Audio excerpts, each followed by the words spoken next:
Noriu palinkėti jums šį rytą, kaip jau sakė saulėtą gražų rytą, kad Dievo meilė sušildytų jūsų širdis.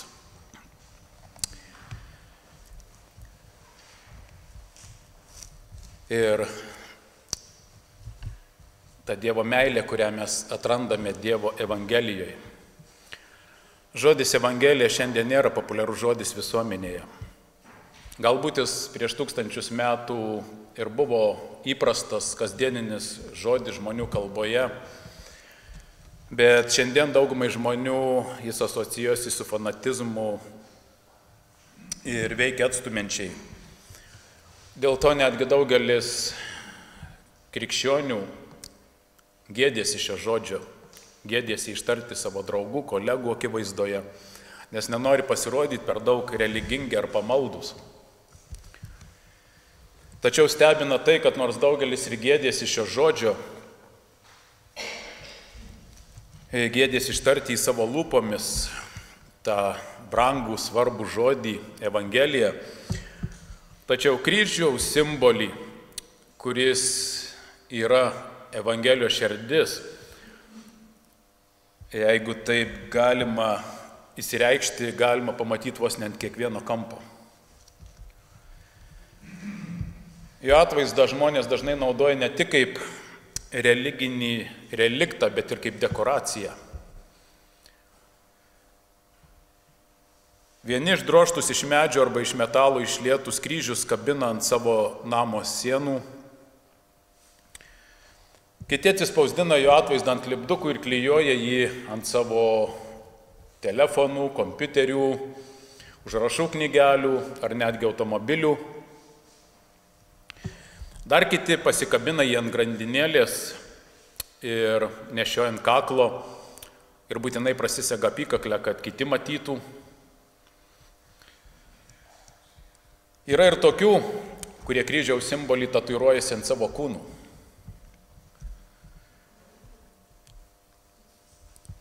O įdomiausia yra tai, kad kryžiaus simbolį dažniausiai pamatysi pas tos, kurie netiki, negu tie, kurie tiki. Aišku, šėtonas neprieštarauja tam, kad žmonės pasidarytų kryžiaus atvaizdą ir jo dekoruotų savo daiktus, namus ar automobilius, ar netgi savo kūnus.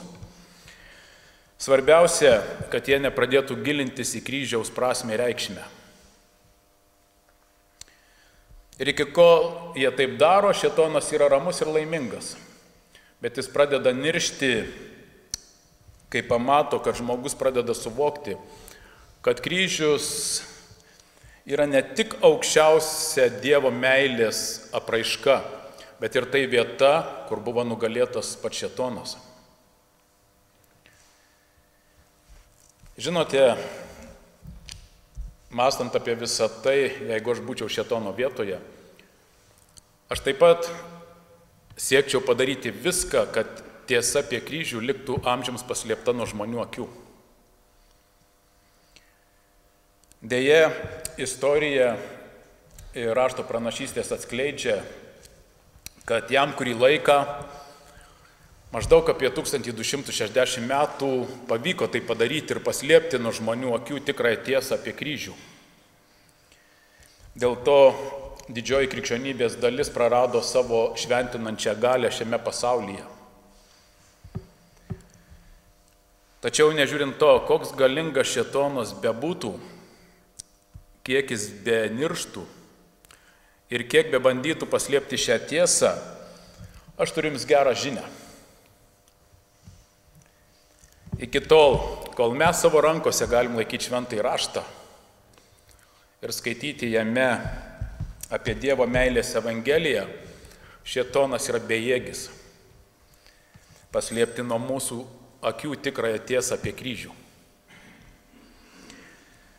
Tad vis dar turėdami šią galimybę, atsiverskime laišką romiečiams 6 skyrių. Ir šiandien į kryžių pažiūrėkime iš žmogaus perspektyvos. Kaip pamenate, mes kryžiuje esame apžiūrėję iš dangiškos perspektyvos. Tai yra, mes į jį žvelgiame iš šėtono perspektyvos, iš Dievo perspektyvos ir iš Jėzaus perspektyvos. O dabar į jį pažiūrėkime dar ir iš žemiškos perspektyvos. Tai yra iš žmogiškosios perspektyvos arba žmogaus akimis. Žvelgdami iš dangiškos perspektyvos mes pamatėme, kad kryžius tapo padidinimo stiklu, kuris išryškino ne tik Dievo Tėvo ir jo Sūnaus charakterį, bet ir paties Šėtono charakterį.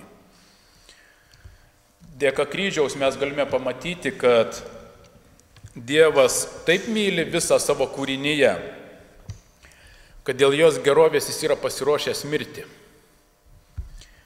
O Šėtonas yra ne tik Dievo Sūnaus žudikas, bet ir visos Dievo kūrinijos naikintojas.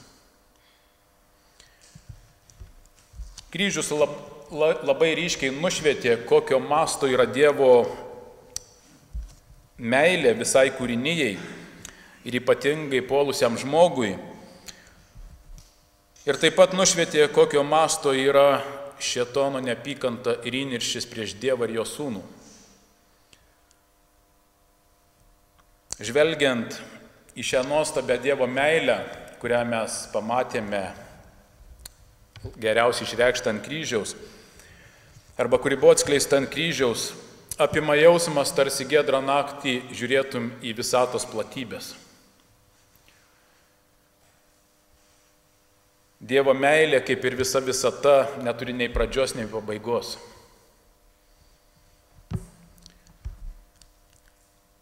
Tad kągi sakysime, jei Dievo meilė ir malonė neturi ribų, ar tai reiškia, kad mes galime ir toliau gyventi taip, kaip gyvenome anksčiau? Klausė apaštalas Romiečių 6 skyriuje 1 eilutėje. Ir taip pat atsako, nieku būdu, mirę nuodėmiai, kaipgi toliau gyventume joje.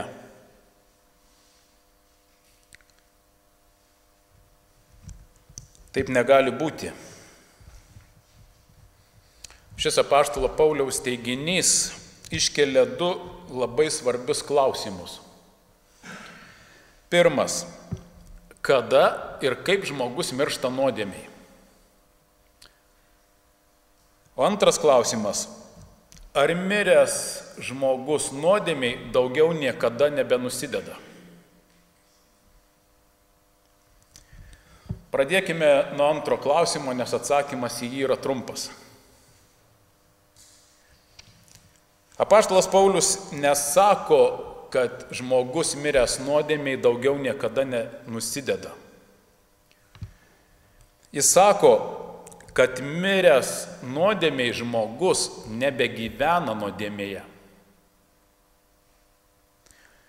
Nusidėti ir gyventi nuodėmėje yra 2 skirtingi dalykai ir 2 skirtingos sąvokos.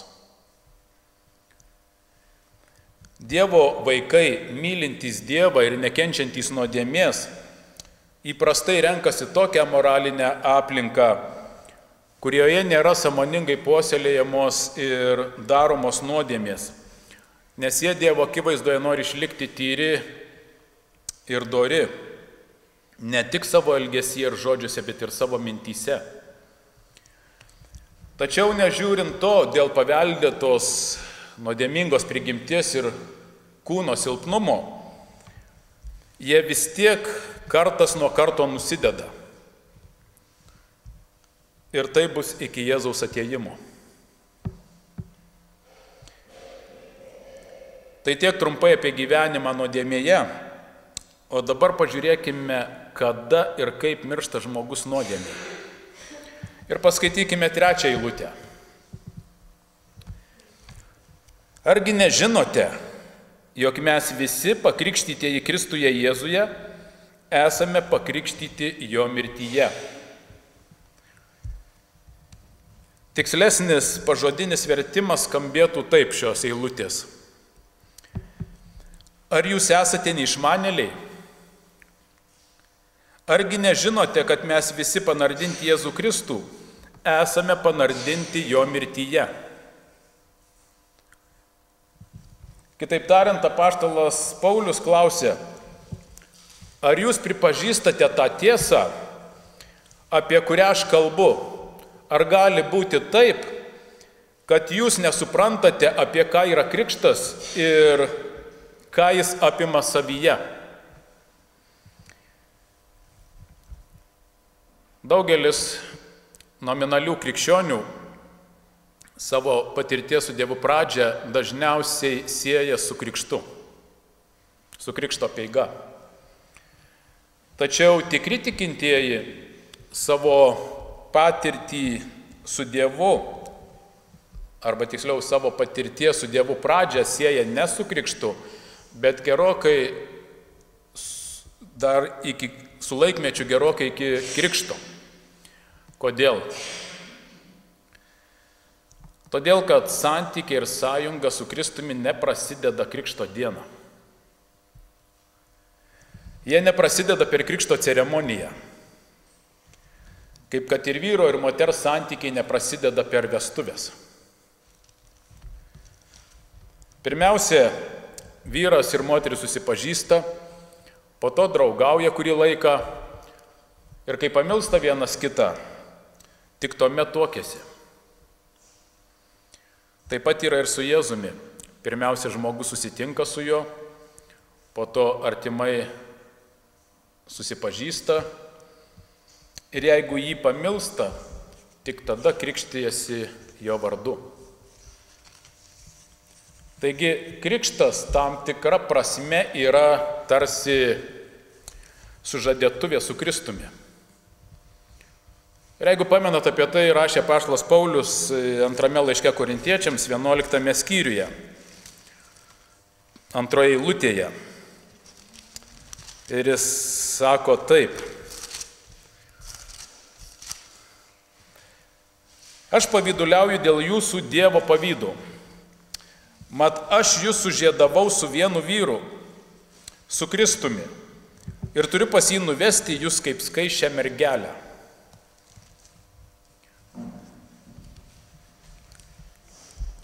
Kitaip tariant, krikštas tai yra viešas pareiškimas arba paskelbimas, kad šie du asmenys, Kristus ir žmogus, pamilo vienas kitą, užmezgė artimus santykius ir dabar ruošiasi santuokai, nes nori kartu praleisti visą amžinybę. Štai tokia yra tikroji krikšto prasmė ir reikšmė. O dabar atidžiai paklausykite, ką toliau sako apaštalas Paulius. Tam, kad puolęs ir nuodėmingas žmogus galėtų susituokti su teisiu ir šventu Kristumi ir su juo likti per visą amžinybę, jis taip pat turi mirti nuodėmei kartu su Kristumi ant kryžiaus. Ir būtent krikštas yra simbolis to, kad žmogus sutiko tai padaryti. Apie tai mes skaitome Romiečiams 6 skyriuje nuo 4 iki 11 eilutės. Grįžkime atgal į Romiečiams 6 skyrių ir paskaitykime dabar nuo 4 iki 11 eilutės. Taigi, krikštu mes esame kartu su juo palaidoti mirtyje, kad kaip Jėzus buvo prikeltas iš numirusių Tėvo šlovinga galia, taip ir mes pradėtume gyventi atnaujintą gyvenimą. Jei esame suaugę su jo mirties paveikslu, tai būsime suaugę ir su jo prisikėlimu. Mes žinome, jog mūsų senasis aš yra nukryžiuotas kartu su juo, kad būtų sunaikintas nuodėmės kūnas ir kad daugiau nebevergautume nuodėmiai. Juk kas miręs, tas išvaduotas iš nuodėmės. Jeigu esame mirę su Kristumi, tikime, kad ir gyvensim su juo. Nes mes žinome, kad prikeltas iš numirusių Kristus daugiau nebemiršta. Mirtis jam nebeturi galios. Kad jis numirė, tai numirė nuodėmiai kartą visiems laikams, o kad gyvena, gyvena Dievui. Taip ir jūs laikykite save mirusiais nuodėmiai, o gyvais Dievui Kristuje Jėzuje. Apaštalas Paulius žiūri į Jėzų ir sako, Jėzus ant kryžiaus ne tik atpirko mus, bet ten jis mirė nuodėmiai. 10 eilutė. Ir sako, jis numirė nuodėmiai kartą visiems laikams ir daugiau jam nereikės mirti.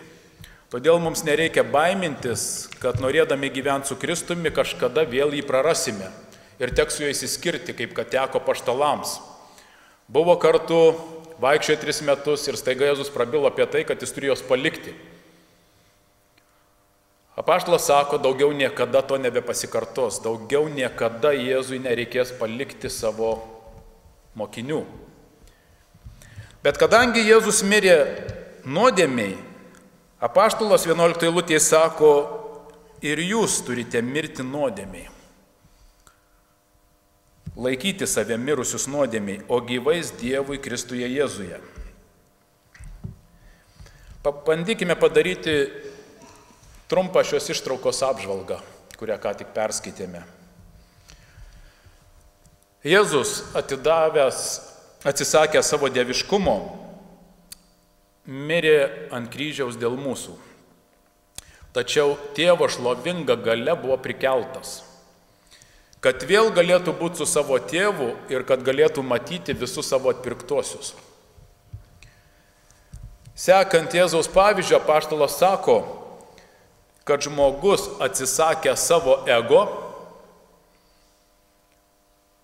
taip pat turi mirti ant kryžiaus nuodėmiai tam, kad Dievo galia prikeltas naujam gyvenimui, kad galėtų būti prikeltas naujam gyvenimui su Kristumi. Kitaip tariant, apaštalas Paulius sako, kad kryžius nėra ta vieta, kur turėjo mirti vien tik Dievo sūnus. Bet tai yra ta vieta, kur turi mirti ir mūsų ego. Tai yra visa mūsų puikybė, visas savanaudiškumas, godumas, pavydas, kūniški geismai ir taip toliau. Štai taip atrodo kryžius, ant kurio buvo nukryžiuotas Jėzus iš žmogaus perspektyvos. Tam, kad prasidėtų naujas gyvenimas su Kristumi, žmogus turi negimti iš naujo, bet pirmiausia turi mirti savo ir nuodėmiai. Galbūt tai skamba naujai, nes mes buvom įpratę sakyti, tam, kad žmogus susijungtų su Kristumi, reikia atgimti. Tačiau atgimimas neprasideda, jeigu žmogus nemirė savo. Žinau, kad tai skamba paradoksaliai ir kad kai kam netgi gali atrodyti kvailai, bet tokia yra Dievo išmintis, kuris skelbia, kad tam, kad galėtum gyventi, pirmiau turi mirti. Būtent tai ir simbolizuoja krikštas. Pirmiau žmogus pilnai panardinamas į vandenį, kas simbolizuoja jo ego mirtį, ir tuomet jis prikeliamas iš vandens, kas simbolizuoja, kad jis dabar Dievo galia yra prikeltas naujam gyvenimui su Kristumi. Deja, daugelis krikštinasi, tikėdami, kad Dievas prikels naują galią su jų senuoju ego. Ir tuomet jie klausia, kodėl krikštas neveikia. Krikštas tai yra simbolis. Krikštas tai yra peiga. Bet jeigu čia neįvyko kažkas, krikštas nepakeis. Jeigu kažkas tuokėsi, neturėdamas meilės savo sutuoktiniui, tai pati vestuvių ceremonija jos tikrai nepažadins.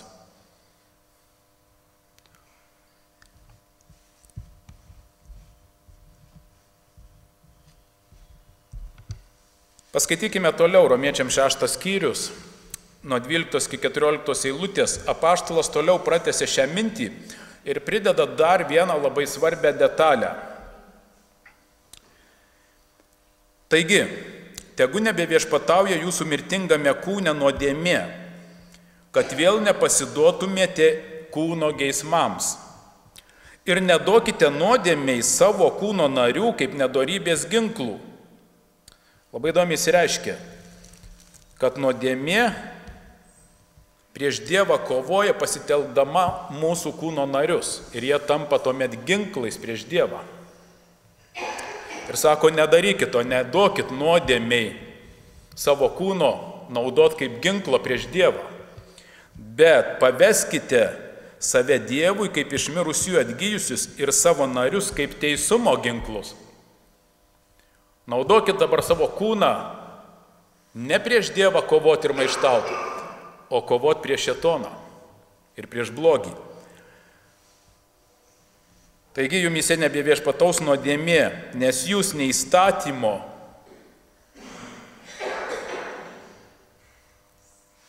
jūs dabar neįstatymo, bet malonės galioje.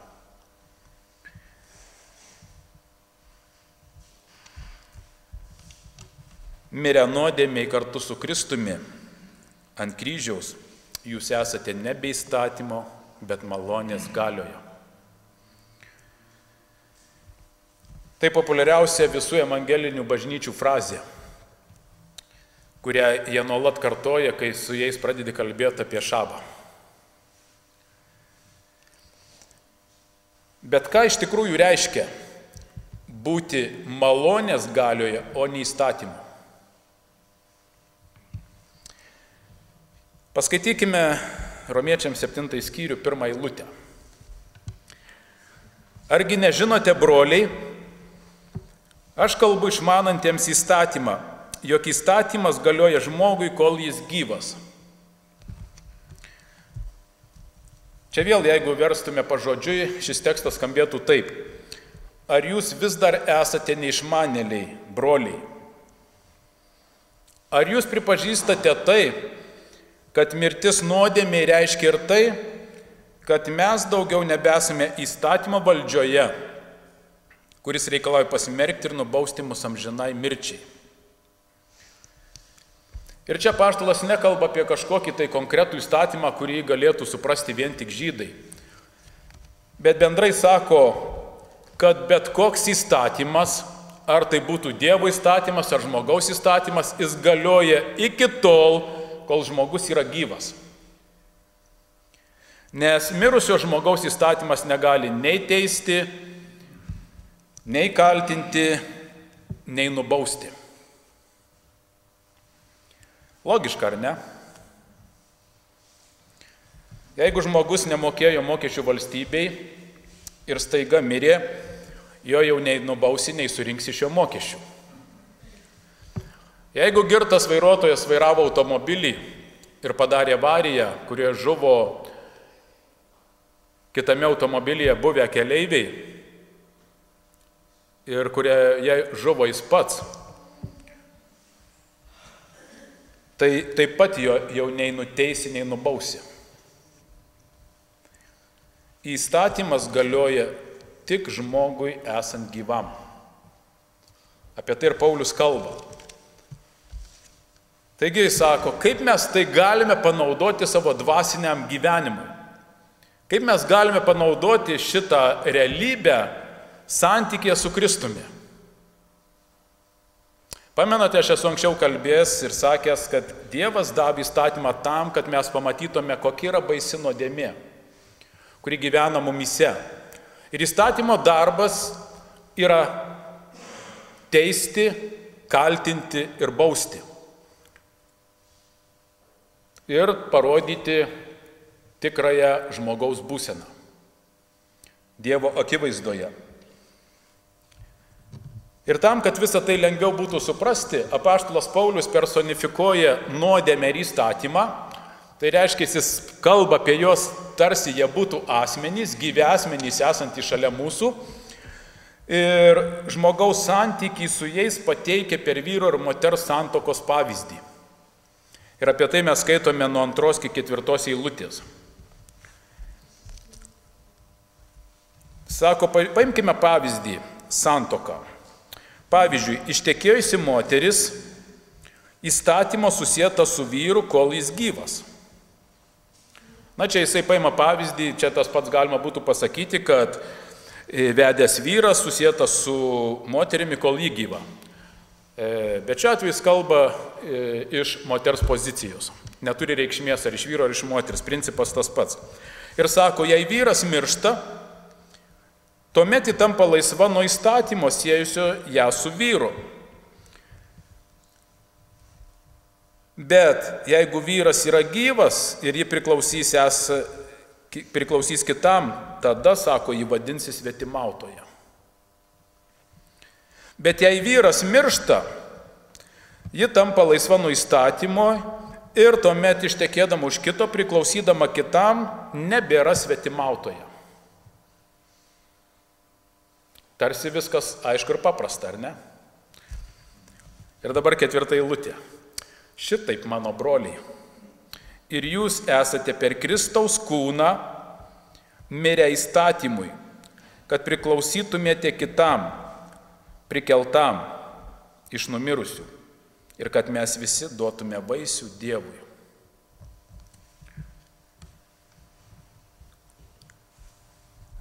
Apie ką čia apaštalas Paulius kalba? Kadangi kiekvienas žmogus gimė šioje žemėje,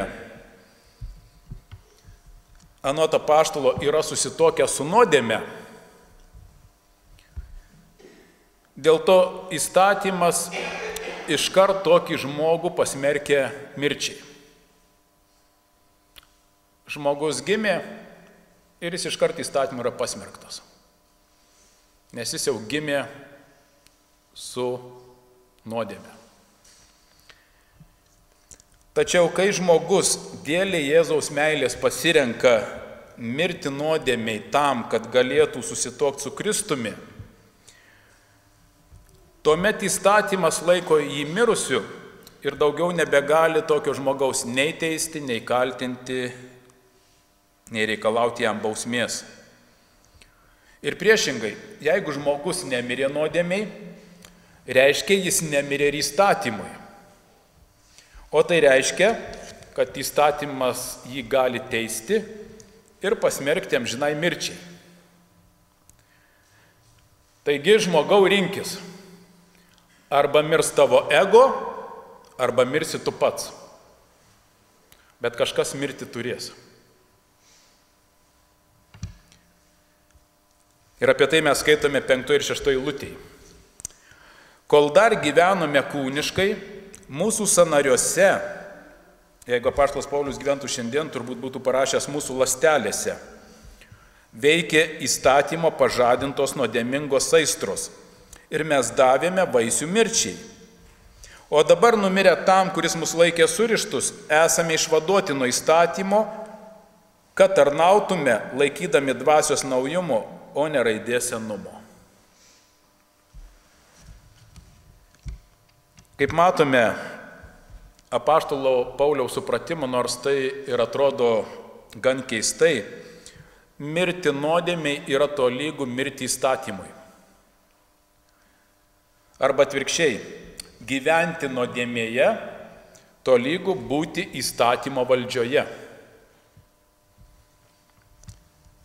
Taip yra todėl, kad jo supratimu įstatymas tai yra dieviško teisumo standartas, kurio darbas yra reikalauti tobulai jam paklusti ir įvykdyti visus jo reikalavimus, bei parodyti, kas to nedaro, ir po to tokį nuteisti ir nubausti. Toks yra įstatymo darbas. Tačiau įstatymas visiškai nesirūpina to, kaip puolęs ir nuodėmingas žmogus galėtų tai padaryti. Įstatymui tai neįdomu, iš kur žmogus pasisems dvasinių jėgų ir energijos įgyvendinti visus įstatymo reikalavimus ir ne šiaip įgyvendinti, o tobulai. Ir niekada nepadaryti klaidos, niekada nesuklupti. Tam tikra prasme įstatymas panašus į policininką, kurio darbas yra prižiūrėti, kad būtų laikomasi tvarkos. Ir jeigu kažkas ją pažeidė, kad toks būtų sulaikytas ir tinkamai nubaustas. Priešingai yra malonė. Ji gali padaryti tai, ko negali padaryti įstatymas. Ji gali išvaduoti žmogų nuo kaltės ir atleisti jį nuo bausmės. Tačiau, kad ji galėtų tai padaryti, žmogaus ego turi mirti kartu su Kristumi ant kryžiaus.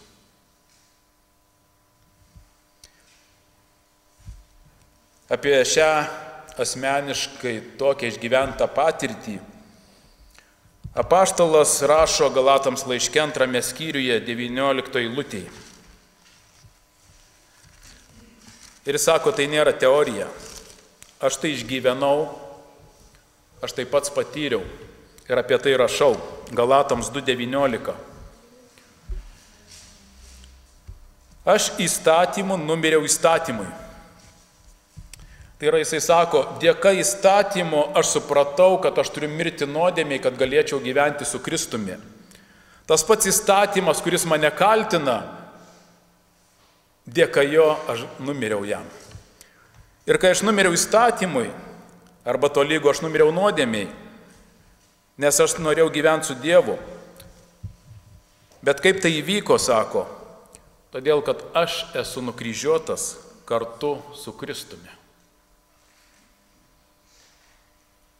Žvelgdamas Jėzaus kryžių, apaštalas suprato, kad ten turi mirti ir jo senasis aš.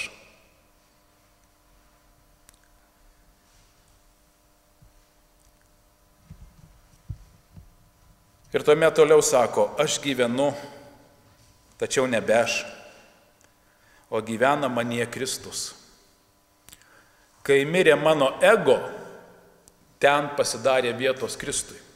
Nes kol gyvas mano ego, sako, ten Kristus netelpa, negali užeiti.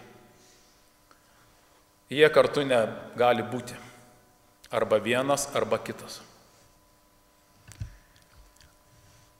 Ir dabar, gyvendamas tame pačiame kūne, kurį paveldėjau iš motinos ir tėvo, turėdamas tą pačią prigimtį, nuo šiol aš gyvenu tikėjimu į Dievo sūnų, kuris pamilo mane ir paaukojo save už mane.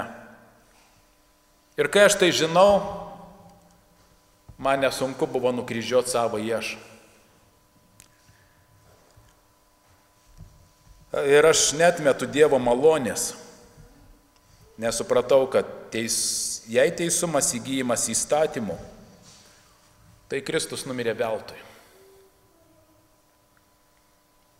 Ir kaip praeitą kartą sakiau, pakartodamas pastoriaus kito žodžius, mane išgelbėja ne mano teisūs darbai, bet mano santykiai su teisiu.